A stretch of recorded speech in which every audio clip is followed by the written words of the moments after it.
नमस्कार, आप देख रहे हैं जन टीवी। मैं प्रीति शर्मा आपके साथ। खबरों को विस्तार से भी जानेंगे, लेकिन शुरुआत करते हैं हेडलाइंस के साथ। धामी मंत्रिमंडल की हुई बैठक। लोकसभा चुनाव से पहले कई महत्वपूर्ण प्रस्तावों पर लगी मोहर। सचिवालय स्थित विश्वकर्मा भवन में सभागार में हुई मीटिंग।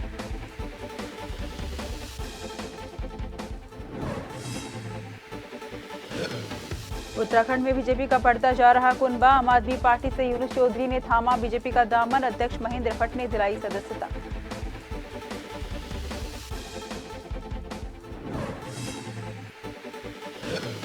बीजेपी ने शुरू की लोकसभा चुनाव की तैयारी। लाभार्थी संपर्क अभियान के तहत घर घर पहुंचेंगे कार्यकर्ता। केंद्र की योजनाओं की देंगे जानकारी।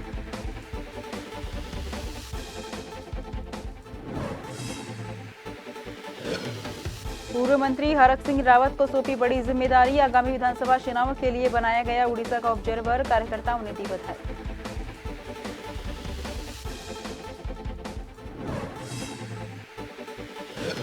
देहरादून में एंटी नारकोटिक्स टास्क फोर्स को बड़ी कामयाबी। 1 किलो 110 ग्राम स्मैक के साथ कासिम गिरफ्तार। पूछताछ में ड्रग्स तस्करों के नाम आए सामने।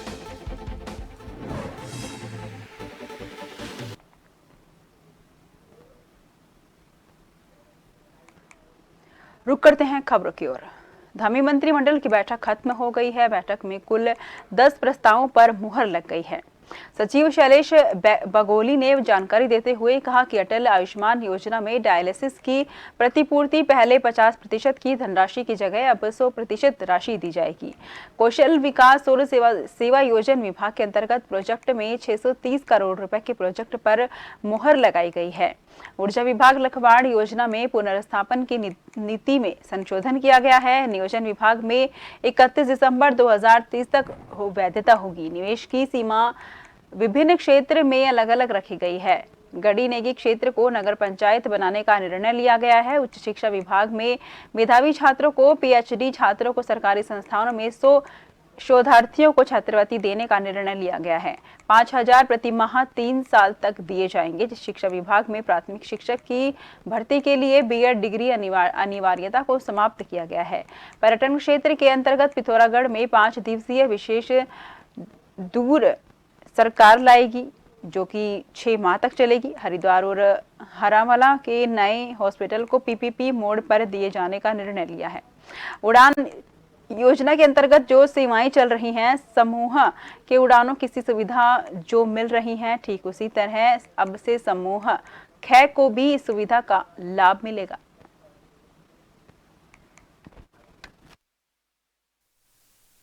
तो इसमें हमारा पहला मत था, ये हमारा स्वास्थ्य विभाग का मत। लगभग 10 के आसपास मत है इसमें। मैं आपको एक करके ब्रीफ कर दूंगा। तो ये सबसे पहला मत हमारा ये स्वास्थ्य विभाग का मत था। इसमें जो हमारी अटल आयुष्मान योजना जो चलती है, उसमें जो डायलिसिस सेंटर हैं, जो हमारे सरकारी अस्पतालों में डायलिसिस सेंटर चलते हैं, वहाँ पे अभी तक 50% की धनराशि की प्रतिपूर्ति करने का था। तो इन सेंटर्स में 100% की धनराशि प्रतिपूर्ति करने के संबंध में आज माननीय मंत्रिमंडल द्वारा निर्णय लिया गया। इसके अलावा हमारे जो इन्वेस्टमेंट समिट के दौरान हमारे एक कैंसर चिकित्सालय हर्रावाला और एक मातृ एवं शिशु चिकित्सालय हरिद्वार, यहाँ पे ये 2 अस्पताल बनाने के लिए एक 300 बेडेड है जो देहरादून में हर्रावाला में है, और एक 200 बेडेड है जो आपका हरिद्वार में है। उसको पीपीपी मोड में करने के लिए भी माननीय मंत्रिमंडल द्वारा सहमति। भारतीय जनता पार्टी ने 2024 लोकसभा चुनाव की तैयारियां तेज कर दी हैं। बीजेपी का लक्ष्य है कि इस बार पिछली बार की अपेक्षा अधिक मत कैसे हासिल करना है। उसी के अनुसार पार्टी ने अपने तमाम कार्यक्रमों को तय किया है। लाभार्थी संपर्क अभियान के संयोजक वरिष्ठ बीजेपी नेता ज्योति प्रसाद गैरोला ने बताया कि यह अभियान चुनाव प्रचार के अंतिम दौर तक जारी रहने वाला है, जिसके लिए पार्टी ने अपने लगभग 25,000 कार्यकर्ताओं को केंद्र सरकार और राज्य सरकार की योजनाओं से लाभान्वित लोगों से संपर्क स्थापित करने की जिम्मेदारी सौंपी है। क्रम बता दें कि सौंपी गई है जिम्मेदारी।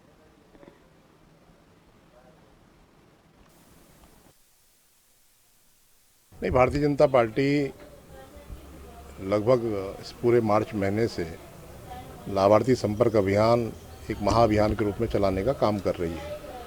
भारतीय जनता पार्टी के बूथ स्तर पर बैठे हुए कार्यकर्ता से लेकर मुख्यमंत्री जी तक सभी विशिष्ट लोग लाभार्थियों के बीच में जाकर लाभार्थियों से संपर्क कर रहे हैं, लाभार्थी के जीवन में मोदी जी की गारंटी से आए बदलाव की चर्चा कर रहे हैं, लाभार्थी के साथ उनके जीवन में जो प्रगति आई है उस अनुभवों को साझा कर रहे हैं।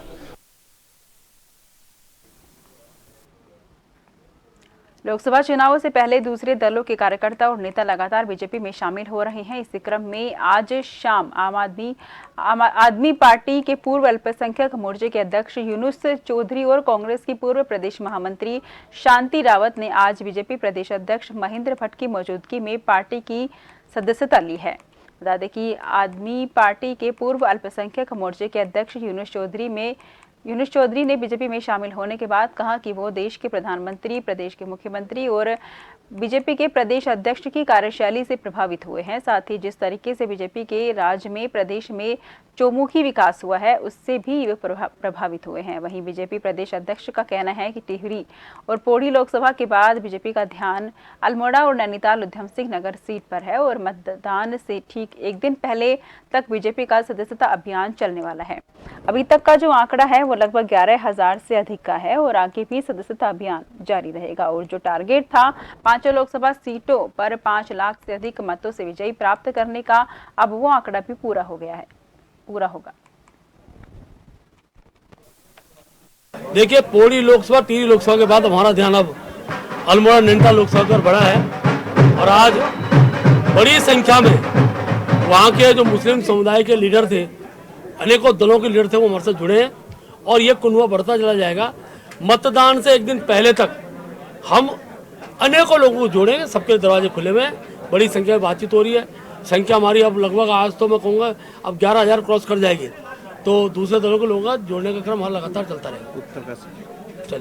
उत्तरकाशी के चेयरमैन भी जुड़े हैं आज, सेमवाल जी और डॉक्टर यूनुस खान जी, ये चेयरमैन साहब भी आए और बहुत से सेमवाल जी, बड़ी संख्या में लोग जुड़े। यूनुस खान उधम सिंह नगर से बहुत थे, विनोद चौधरी जी, बहुत नाम है और सूची आ जाएगी आप।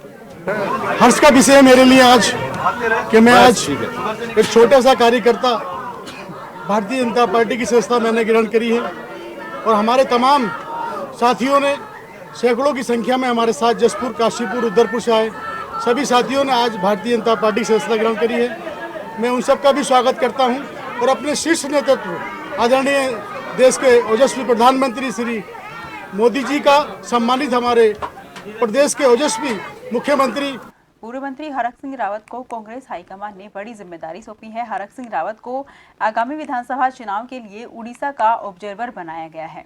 हरक सिंह हरिद्वार से टिकट के दावेदार में शुमार थे, लेकिन जिम्मेदारी मिलने के बाद माना जा रहा है कि हरक अब चुनाव नहीं लड़ने वाले हैं। हरक सिंह रावत ने लोकसभा चुनाव लड़ने की इच्छा जताकर पूर्व मुख्यमंत्री और कांग्रेस के वरिष्ठ नेता हरीश रावत को भी गंभीर संकट में डाल दिया था। अब हरक सिंह को उड़ीसा शिफ्ट करने के बाद हरिद्वार सीट से पूर्व सीएम हरीश रावत का रास्ता साफ हो गया है। हालांकि कांग्रेस ने उत्तराखंड में प्रत्याशियों की घोषणा नहीं की है। वहीं ईडी और सीबीआई से घिरे हरक सिंह को कांग्रेस हाईकमान ने ऑक्सीजन देने का काम किया है।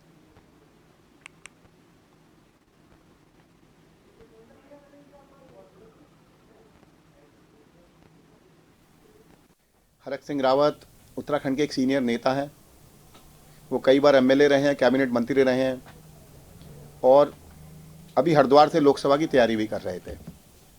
मुझे ऐसा लगता है चुनाव से ठीक पहले जिस तरह कांग्रेस ने उनको उड़ीसा में भेज दिया है, मुझे लगता है कांग्रेस भी उनको सीरियस नहीं ले रही है और जिस तरीके से उनके ऊपर सीबीआई का, ईडी का मुकदमा चल रहा है, मुझे ऐसा लगता है कि अब कहीं ना कहीं हरक सिंह रावत का राजनीतिक पारी समाप्ति की ओर है और ये हरक सिंह जी को भी सोचना चाहिए कि चुनाव से ठीक पहले कांग्रेस ने उन्हें उड़ीसा क्यों भेज दिया, किस कारण से भेजा, और मुझे ऐसा लगता है उत्तराखंड में अब हरक सिंह रावत की पारी समाप्ति की ओर है। बीजेपी महिला मोर्चा के प्रदेश अध्यक्ष आशा नोटियाल ने उत्तराखंड में बीजेपी के क्लीन स्वीप का दावा किया है। उन्होंने जीत की हैट्रिक के साथ प्रधानमंत्री मोदी को फिर से देश की बागडोर थमाने का आह्वान किया है।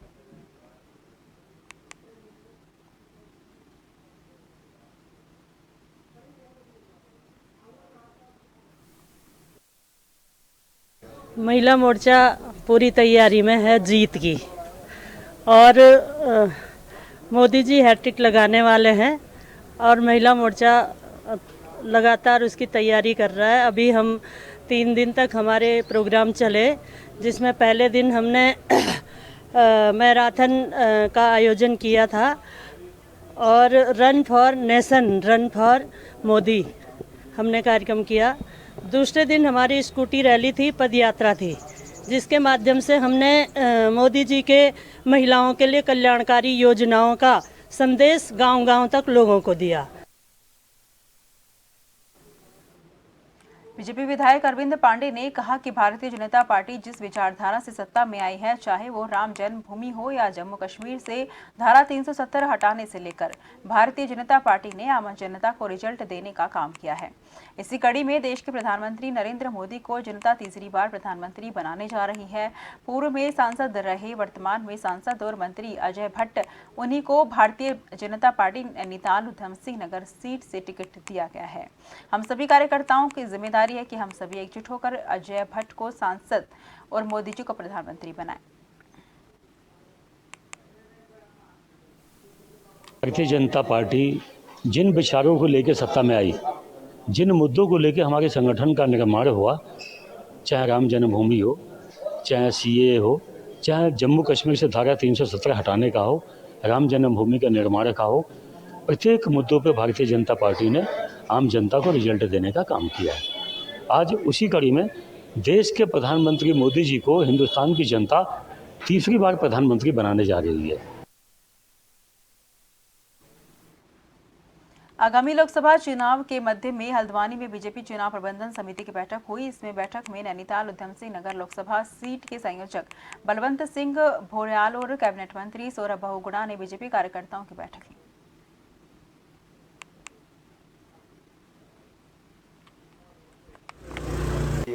इस बार ऐसा हो सकता है कि 1-2 सीटें जो है कांग्रेस के पास कैंडिडेट ही ना हो और बीजेपी निर्विरोध जीते, और मुझे लग रहा है कि स्थिति बनने वाली है, क्योंकि कोई भी व्यक्ति टिकट लेने के लिए तैयार नहीं है कांग्रेस का।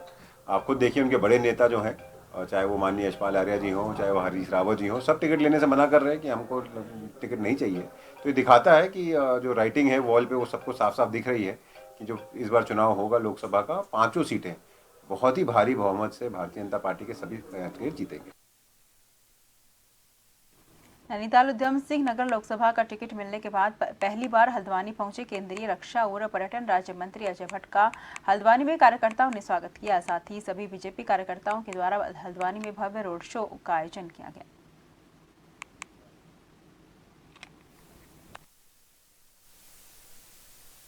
लग गई, पर ये नारा जनता ने दिया है कि अब की बार 400 पार।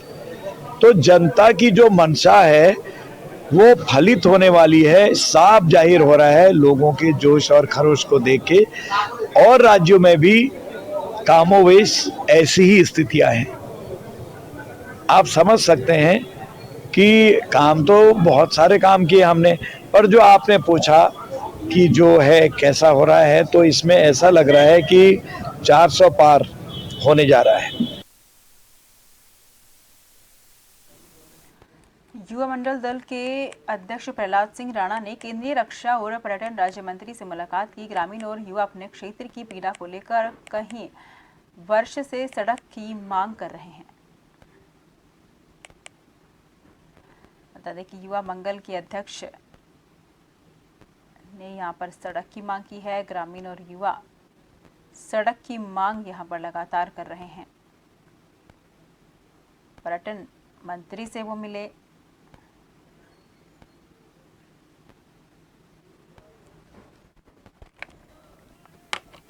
मैं आपके चैनल के माध्यम से 2 घाटियों की आवाज़ को उठा रहा हूं, और मेरा कहना यह है कि आज हमारी बनगांव कसलाना मोटर संघर्ष समिति का गठन किया गया, जिसमें यह निर्णय हुआ है कि ये जो 2 पट्टियों की जो आवाज़ है, ये जो घाटी है जिसमें आपस में रिश्ते नाते हैं एक दूसरे के, जब कोई एक घाटी से शादी ब्याह होता है तो लोग पैदल जाते हैं, काफ़ी दिक्कतें होती है। तो इस समस्या का समाधान के लिए आज समिति गठित की गई, और हमारी मांग यही है शासन प्रशासन से कि हमारी मांग जल्द से जल्द पूरी की जाए।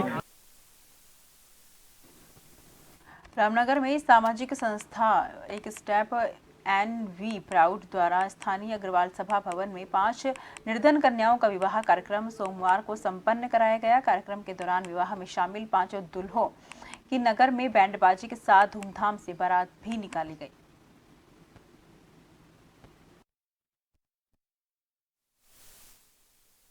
हमारी संस्था फर्स्ट टाइम NV प्राउड पिछले विगत 4 वर्षों से कार्यक्रम करती आ रही है। ये हमारा भाग 5 है। इसमें भी हमने 5 कन्याओं के विवाह का प्रावधान किया है और सभी शहर के गणमान्य नागरिकों के सहयोग से और आप लोगों के सहयोग से हम इस कार्यक्रम को इतने भव्य रूप से कर पा रहे हैं। माता बाल सुंदरी और महंत ब्रह्मलीन स्वामी जी की कृपा से बहुत बड़ा आशीर्वाद हम लोगों के ऊपर है, हमारी संस्था के ऊपर। यही कार्यक्रम हम लोग चाहते हैं कि विगत वर्षों आगे भी हमारा निरंतर जारी रहे। लक्सर कोतवाली पुलिस ने टायर चोरी करने वाले 2 शातिर चोरों को चेकिंग के दौरान गिरफ्तार किया है। दोनों शातिर चोरों ने बीते दिन क्षेत्र के डोंगरपुर गांव से एक डबल टेरा ट्रॉली के टायर चोरी किए थे। पुलिस ने चोरों से चोरी किए गए चारों टायरों को भी बरामद किया है। कोतवाल ने बताया कि दोनों आरोपी जोनी और सयाद लक्सर के ही दरगाहपुर और मोहम्मदपुर कुन्हारी गांव के रहने वाले हैं, जिनके खिलाफ नियम अनुसार कार्रवाई करते हुए उन्हें न्यायालय के समक्ष पेश किया जा रहा है। भगवानपुर पुलिस को बड़ी कामयाबी हाथ लगी है, जहां 17 ग्राम स्मैक के साथ एक आरोपी को गिरफ्तार किया गया है। मुख्यमंत्री पुष्कर सिंह धामी के ड्रग्स की 2025 के अभियान को ध्यान में रखते हुए ड्रग तस्करों पर लगातार पुलिस शिकंजा कस रही है। इसी के तहत भगवानपुर रोड मक्खनपुर अभियुक्त मोहम्मद को 17 ग्राम अवैध स्मैक के साथ गिरफ्तार किया गया है। देहरादून में STF की एंटी नारकोटिक्स टास्क फोर्स को हरिद्वार क्षेत्र के थाना मंगलोर में एक बड़ी कामयाबी हाथ लगी है। STF के अपर पुलिस अधीक्षक चंद्र मोहन सिंह ने मीडिया को जानकारी देते हुए कहा कि उत्तराखंड राज्य में बढ़ते नशे की प्रवृत्ति को रोकथाम के लिए मुख्यमंत्री धामी की ड्रग्स फ्री देवभूमि अभियान के अंतर्गत उत्तर प्रदेश बरेली के ग्राम अलीगंज ग्राम खेलम निवासी मोहम्मद बिन कासिम को 1 किलो 110 ग्राम स्मैक के साथ हरिद्वार के मंगलोर से गिरफ्तार किया गया है। उन्हें आगे जानकारी देते हुए बताया कि कासिम मंगलोर के युवक को स्मैक देने आया था, लेकिन सलमान अंधेरे का फायदा उठाकर मौके से फरार हो गया। अपर पुलिस अधीक्षक ने बताया कि कासिम से STF की पूछताछ में कई ड्रग्स तस्करों के नाम की जानकारी भी सामने आई है। मुख्यमंत्री जी द्वारा ड्रग्स फ्री देवभूमि अभियान को चलाया जा रहा है और इसी के तहत ANTF के द्वारा समय समय पर प्रभावी कार्रवाइयाँ की गई हैं। इसी क्रम में कल एक तस्कर जो बरेली का रहने वाला है कासिम, थाना मंगलौर क्षेत्र हरिद्वार जनपद में 1 किलो 110 ग्राम स्मैक लेकर आ रहा था और हमारी ANTF की टीम के द्वारा उसकी गिरफ्तारी की गई है और ये बहुत बड़ी रिकवरी है और इस पर लगातार हमारी प्रभावी नज़र है कि लगातार हम इस पर कठोर कार्रवाई करें और तस्करों को गिरफ्तार करें। फिलहाल के लिए मुझे दीजिए इजाजत। देश भर की तमाम खबरों के लिए आप लगातार देखते रहिए जन टीवी।